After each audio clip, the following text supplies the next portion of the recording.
بسم الله الرحمن الرحيم. اللهم صل على سيدنا ومولانا محمد وعلى آل سيدنا ومولانا محمد وبارك وسلم. حاضرین کرام، آج میں آپ حضرات کو حضرت ابراہیم ابن ادہم رحمۃ اللہ علیہ کے سلسلے میں کچھ بتاؤں گا، کچھ معلومات فراہم کروں گا۔ ہمارے سلسلہ چشتیہ کے عظیم اولیاء اللہ میں سے ہیں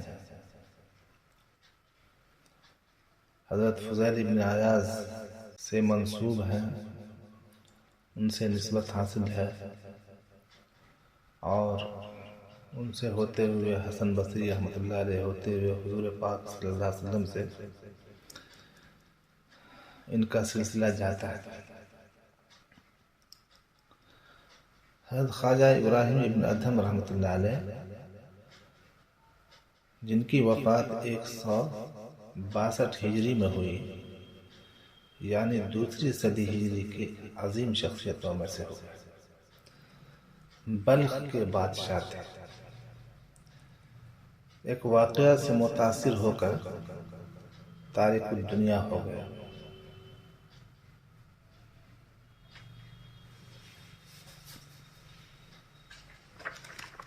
آپ رحمۃ اللہ علیہ کو بہت سے بزرگان دین سے شرف نیاز حاصل رہا۔ حضرت جنید بغدادی رحمۃ اللہ علیہ کے بقول آپ فقراء کے تمام علوم و اسرار کی کنجی ہیں۔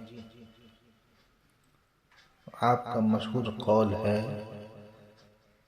کہ جب گناہ کا ارادہ کرو تو خدا کی بادشاہت سے باہر نکل جاؤ۔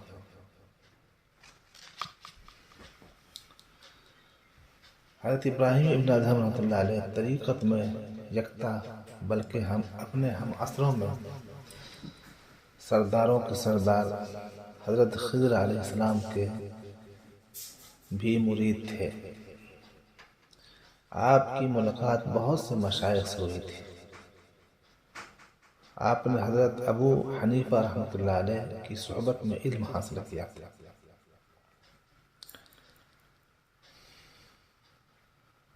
آپ جب بلخ کے بادشاہ تھے، ایک دن شکار کے واسطے لشکر کے ساتھ نکلے، مگر جنگل میں ہرن کے شکار میں جب تعاقب کیا تو آپ اپنے لشکر سے علیحدہ ہو گئے۔ اللہ تعالیٰ نے اس ہرن کو قوت گویائی بخشی اور نہایت احساس سے اس نے کہا، لہذا خلقت او بہذا امرت۔ اے ابراہیم ابن ادہم، کیا تم اسی کام کے واسطے ہی پیدا کیے گئے ہو؟ کیا تمہیں اسی کام کے لیے پیدا کیا گیا ہے اور تمہیں یہی حکم دیا گیا ہے؟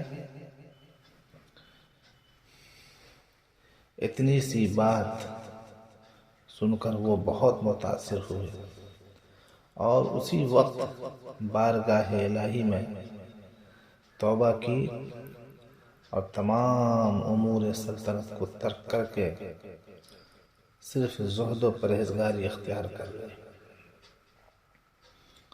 حضرت فضیل ابن عیاض اور حضرت سفیان ثوری رحمۃ اللہ علیہ کی خدمت میں حاضر ہو کر ان کی صحبت اختیار کر لی، اور پھر تمام عمر اپنے کسب حلال کے علاوہ اور کچھ نہ کھایا۔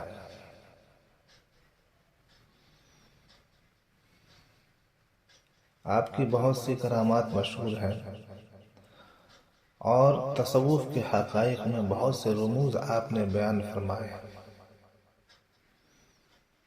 حضرت جنید بغدادی رحمۃ اللہ علیہ کا بیان ہے، طریقت کے تمام علوم کی خلید حضرت ابراہیم ابن ادہم رحمۃ اللہ علیہ ہیں۔ آپ رحمۃ اللہ علیہ فرمایا کرتے تھے دنیا کے تمام کام ایک طرف چھوڑ کر اللہ تعالیٰ کو اپنا دوست بنا لو۔ اصل یہ ہے کہ جب بندہ اللہ تعالیٰ کی جانب متوجہ ہو جائے تو وہ اللہ تعالیٰ کا مخلص اور محب ہو جاتا ہے، اور مخلوق اس سے اپنی توجہ ہٹا لیتی ہے، کیونکہ مخلوقات کی صحبت کو اللہ تعالیٰ کی باتوں سے کوئی تعلق نہیں ہوتا۔ اور یہی ایک حقیقت ہے کہ اگر صحیح توجہ سے ان کے فرمان ادا کیے جائیں اسی کو مخلص کہا جائے، کیونکہ فرما برداری محبت سے ہی ہو سکتی ہے، اور خالص محبت نفسیاتی خواہشات کی دشمنی سے پیدا ہوتی ہے، کیونکہ خواہشات نفسانی کا غلام ہمیشہ حق تعالیٰ سے دور رہتا ہے، اور جو شخص نفس سے قطع تعلق کر لے وہی اللہ تعالیٰ سے امان پاتا ہے۔ یاد رکھیے آپ کے حق میں تو تمام مخلوق ہیں، آپ نے آپ سے تو اعراض کیا تو پھر یہ اعراض تمام مخلوق سے اعراض کہلائے گا، اور اگر آپ ساری دنیا سے دور رہے اور اپنے آپ سے اعراض نہ کیا تو یہ ایک ظلم ہے۔ یاد رہے کہ تمام لوگ اگر کسی کام میں مصروف ہیں تو یہ اللہ تعالیٰ کے حکم اور تقدیر سے ہے۔ تیری ذات کا معاملہ خود تیرے ہی ساتھ ہے، اور یہ بھی یاد رکھو کہ طالبان حق کے لیے ظاہر و باطن کی استقامت صرف دو چیزوں پر ہے، ایک تو پہچان کے لیے، معرفت کے لیے، اور دوسری اطاعت کرنے کے واسطے جو پہچاننے کے لائق ہے۔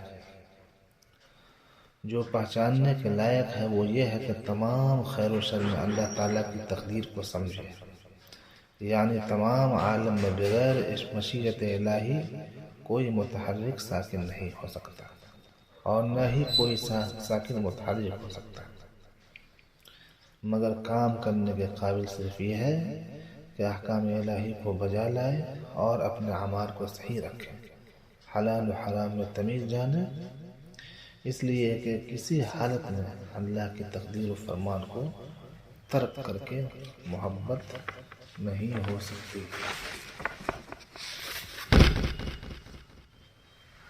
حضرت ابراہیم ابن ادھم رحمۃ اللہ علیہ نے فرمایا میں جنگل میں چلا گیا تو ایک معمر شخص نے مجھ سے کہا اے ابراہیم تو جانتا ہے یہ کون سی جگہ ہے؟ یہاں پر تو فوج اور سواری لے جایا جا رہا ہے اور تمہارے ساتھ یہ فوجیں اور سی سواریاں ہیں۔ آپ نے فرمایا میں نے سمجھ لیا کہ وہ تو شیطان ہے۔ اس وقت میرے پاس چاندی کے 4 تاغ تھے جو میں نے ایک زنبیل بنا کر بطور مزدوری کے میں نے لیے تھے، میں نے اسی وقت اپنے جیب سے نکال کر پھینک دیے، اور پھر یہ مضبوط ارادہ کر لیا کہ اب میں ہر میل کے خاتمے پر 400 نفل نماز ادا کروں گا۔ چنانچہ میں نے اسی حال میں اس جنگل میں 4 سال کا عرصہ گزار دیا، مگر اللہ تعالیٰ مجھے وقت پر برابر میرے لیے روزی پہنچاتا رہا، اور اس وقت میں حضرت خضر علیہ السلام میرے ساتھ رہے جنہوں نے مجھے اللہ تعالیٰ کا عزم اعظم سکھایا۔ وہ سورج سے میرا دل مخلوق عالم سے بالکل بے نیاز ہو گیا۔ اس کے علاوہ آپ کے بہت سے مناقب ہیں، اور یہ توفیق اللہ تعالیٰ کے قبضہ قدرت میں ہی ہے۔ حضرت ابراہیم ابن ادھم رحمۃ اللہ علیہ فرماتے ہیں کہ جن دنوں میں بیت المقدس میں تھا ان دنوں کا واقعہ ہے کہ ایک رات جب ہم لوگ عشاء کی نماز پڑھ کر فارغ ہوئے اور لوگ اپنے اپنے گھروں کو چلے گئے تو کچھ رات بیتنے کے بعد آسمان سے 2 فرشتے اترے اور مسجد کی محراب کے پاس آ کر ٹھہر گئے۔ ان میں سے ایک نے دوسرے سے کہا کہ مجھے یہاں سے کسی انسان کی خوشبو آ رہی ہے۔ دوسرے نے کہا ہاں، یہ ابراہیم ابن ادھم رحمۃ اللہ علیہ ہے۔ پہلے نے پوچھا ابراہیم ابن ادھم رحمۃ اللہ علیہ بلخ کے رہنے والے ہیں؟ دوسرے نے کہا ہاں وہی۔ پہلے نے کہا افسوس، انہوں نے رب کی رضا کے لیے بڑی مشقتیں برداشت کی، مصیبتوں اور مشکلوں کے باوجود صبر سے کام لیا، حتیٰ کہ اللہ تعالیٰ نے ان کو مرتبہ ولایت عطا کر دیا، لیکن صرف ایک چھوٹی سی غلطی کی وجہ سے انہوں نے وہ مرتبہ کھو دیا۔ دوسرے نے پوچھا ان سے کیا غلطی سرزد ہوئی؟ پہلے فرشتے نے کہا جب وہ بصرہ میں تھے تو ایک بار انہوں نے ایک کھجور فروش سے کھجوریں خریدی، اور کھجوریں لے کر جب وہ واپس پلٹنے لگے تو دیکھا کہ زمین پر کھجور کا ایک دانہ گرا پڑا تھا۔ انہوں نے سمجھا شاید یہ ان کے ہاتھ سے گرا ہے، لہٰذا انہوں نے اسے اٹھایا، صاف کیا اور کھا لیا۔ دراصل کھجور کا دانہ ان کے ہاتھ سے نہیں گرا تھا، بلکہ کھجور کے ٹوکرے سے گرا تھا، اور جو ہی وہ کھجور ان کے پیٹ میں پہنچی ان سے مرتبہ ولایت واپس لے لیا گیا۔ حضرت ابراہیم ابن ادھم رحمۃ اللہ علیہ نے مسجد کے دروازے کی اور سے جب ان کی یہ باتیں سنی تو روتے ہوئے مسجد سے باہر نکلے اور اس پریشانی اور بے چینی کے عالم میں بیت المقدس سے بصرہ کی طرف روانہ ہو گئے۔ وہاں جا کر ایک کھجور فروش سے کھجوریں خریدی اور پھر اس کھجور فروش کے پاس گئے جس سے پہلے کھجوریں خریدی تھی، اسے کھجوریں واپس کی اور ساتھ ہی سارا واقعہ بیان کیا، اور آخر میں اس سے معافی بھی مانگی کہ غلطی سے تمہاری ایک کھجور کھالی تھی، لہذا مجھے معاف کر دینا۔ اس کھجور فروش نے اسے کھلے دل سے معاف کر دیا اور پھر رو پڑا کہ حضرت کو ایک کھجور کی وجہ سے اتنی پریشانی کا سامنا کرنا پڑا۔ مختصر یہ ہے کہ حضرت ابراہیم ابن ادھم رحمۃ اللہ علیہ بصرہ سے پھر بیت المقدس روانہ ہو گئے اور بیت المقدس پہنچ کر رات کے وقت اس مسجد میں جا کر بیٹھ گئے۔ جب رات کافی بیت گئی تو آپ نے دیکھا کہ 2 فرشتے آسمان سے اترے۔ ان میں سے ایک نے دوسرے سے کہا کہ مجھے یہاں سے انسان کی خوشبو آ رہی ہے۔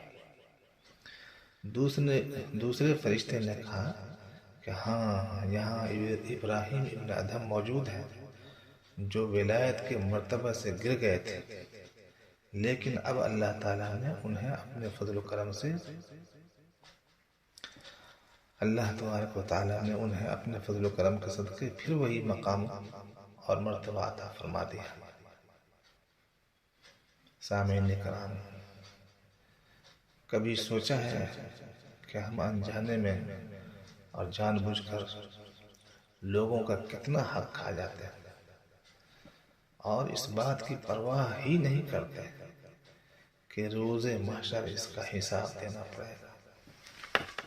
ہم لوگوں کو حقوق العباد کے معاملے میں اپنا جائزہ لینا چاہیے۔ ہم لوگ اس تحت الثری میں ظلمت و ضلالت کے پڑے ہوئے ہیں۔ اللہ تعالی جلدی سے جلدی ہمیں نجات عطا فرمائے۔ حضرت ابراہیم ابن ادھم رحمۃ اللہ علیہ ایک شہر میں تشریف لے گئے اور جا کر مسجد میں رکے۔ عشاء کی نماز ہو چکی تھی تو امام مسجد نے کہا مسجد سے نکلو، میں دروازہ بند کروں گا۔ اتفاق ایسا کہ موسم بھی سخت سردی کا تھا۔ حضرت ابراہیم ابن ادھم رحمۃ اللہ علیہ نے فرمایا میں مسافر ہوں، رات یہیں رکوں گا۔ امام مسجد نے کہا مسافروں کا تو یہ حال ہے کہ مسجد کی قندیلیں اور فرش چوری کر کے لے جاتے ہیں، میں تو کسی کو مسجد میں ٹھہرنے نہیں دوں گا، چاہے ابراہیم ابن ادھم ہی کیوں نہ آ جائے۔ حضرت ابراہیم ابن ادھم رحمۃ اللہ علیہ نے فرمایا میں ہی ابراہیم ابن ادھم، امام مسجد نے کہا تمہارے لیے جاڑے کی شدت ہی بہت ہے، اس پر جھوٹ کا اضافہ نہ کرو، بہت باتیں کر چکے۔ اس کے بعد امام مسجد نے حضرت ابراہیم ابن ادھم رحمۃ اللہ علیہ کی ٹانگیں پکڑ کر کھینچتے ہوئے مسجد سے باہر حمام کے تنور تک لایا اور وہاں چھوڑ کر چلا گیا۔ حضرت ابراہیم ابن ادھم رحمۃ اللہ علیہ اس واقعے پر فرماتے ہیں کہ میں نے دیکھا وہاں حمام میں آگ جلانے والا ایک شخص موجود تھا، سوچا اسی کے پاس چل کر رات گزارنی چاہیے۔ میں اس کے پاس پہنچا اور سلام کیا۔ وہ شخص موٹا بوریے کا کرتا پہنے ہوا تھا، اشارے سے مجھے بٹھایا اور ڈرتی نگاہوں سے دائیں بائیں دیکھتا رہا۔ جب اپنے کام سے فارغ ہو کر کہا وعلیکم السلام ورحمۃ اللہ وبرکاتہ، تو حضرت ابراہیم ادھم رحمۃ اللہ علیہ نے فرمایا میں نے سلام کب کیا تھا اور جواب اب دے رہے ہو؟ حمام کے ملازم نے کہا میں کسی کا نوکر ہوں، مجھے خوف ہوا کہ تمہارے جواب میں مشغول ہو کر میں خیانت کا مرتکب نہ ہو جاؤں۔ حضرت ابراہیم ابن ادھم رحمۃ اللہ علیہ نے فرمایا دائیں بائیں کیوں دیکھ رہے تھے؟ ملازم نے کہا موت سے ڈرتا ہوں، معلوم نہیں ادھر سے آ جائے یا ادھر سے۔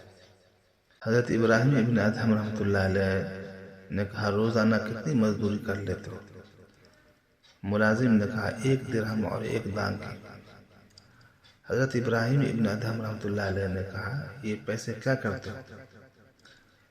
ملازم نے کہا دانگ سے میرے اہل و عیال کی خوراک فراہم ہوتی ہے اور 1 درہم اپنے ایک مرحوم بھائی کی اولاد پہ خرچ کرتا ہوں۔ حضرت ابراہیم ابن ادھم رحمۃ اللہ نے کہا کیا وہ تمہارا حقیقی بھائی ہے؟ ملازم نے کہا میں نے اس سے خدا کے لیے دوستی کی تھی، اب وہ انتقال کر گیا تو اس کی اولاد کی پرورش کرتا ہوں۔ حضرت ابراہیم ابن ادھم رحمۃ اللہ علیہ نے کہا اچھا یہ بتاؤ کہ تم نے اللہ تعالیٰ سے کسی شے کی دعا مانگی ہے جو قبول ہوئی ہو؟ ملازم نے کہا 20 سال سے میں ایک بات کی دعا کرتا ہوں جو اب تک پوری نہیں ہوئی، وہ یہ کہ سنا ہے عرب میں ایک شخص ہے جو عابدوں اور زاہدوں میں بلند مرتبہ ہے، اسے ابراہیم ابن ادھم کہتے ہیں۔ میں نے دعا کی ہے کہ میں اس کی زیارت کروں اور اسی ولی اللہ کے سامنے مجھے موت آئے۔ حضرت ابراہیم ابن ادھم رحمۃ اللہ علیہ نے فرمایا اے میرے بھائی تمہیں مبارک ہو کہ اللہ تعالیٰ نے تیری دعا قبول کی اور ابراہیم ابن ادھم کو منہ کے بل گھسیٹوا کر تیرے پاس بھیج دیا۔ یہ سن کر ملازم حمام کا جو ملازم تھا خوشی سے اچھل پڑا اور حضرت سے معانقہ کیا۔